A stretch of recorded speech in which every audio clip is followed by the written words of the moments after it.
lang naman ho, kung kayo'y galit sa mga Duterte, higitan nyo ang nagawa ng mga Duterte para ang mga tao ay maniwala sa inyo. Duterte! Duterte! What's up mga kabanat? Andito po tayo ngayon sa Bukana Bridge ng Davao City. Tingnan po natin ang sitwasyon sa isa sa mga bell program ni Tatay Digong. Ayan, kung makikita natin mga kabanat dito, napakasulit ng pundasyon. Lalong-lalo na yung defense rack nila, oh. Yan, oh. Diba? At sa ngayon, low tide, napakinabangan ng ating mga kababayang Gudjaw o Badjaw kung tawagin dito sa amin.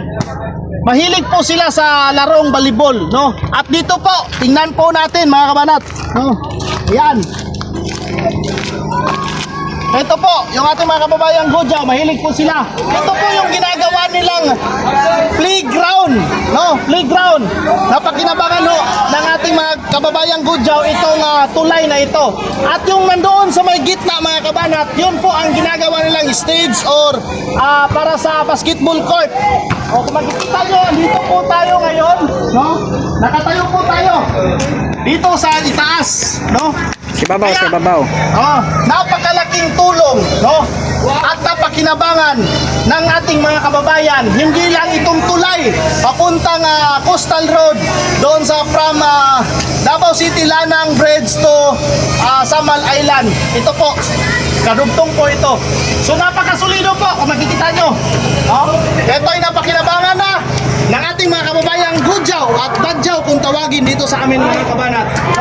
Ito po, nung una, squatter po talaga ito. Pero sa ngayon, unti-unti na hong nagibilot ang area na ito.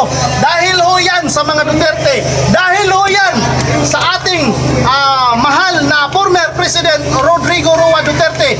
At sa mga Duterte na mga anak niya at sa kanyang mga apo. At lalong-lalo na yung mga kaalyado na. Alam naman ho natin sa ngayon, pinag-iinitan ang mga Duterte at mga kaalyado na.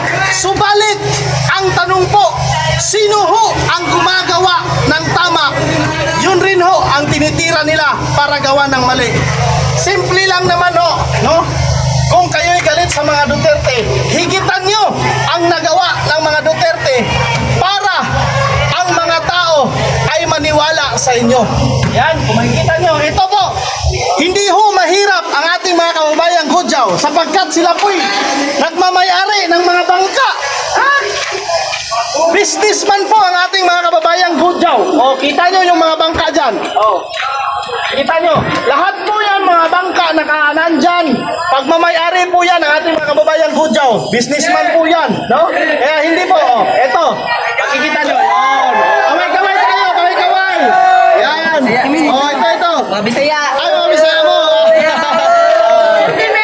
Duterte! Duterte! So ito po.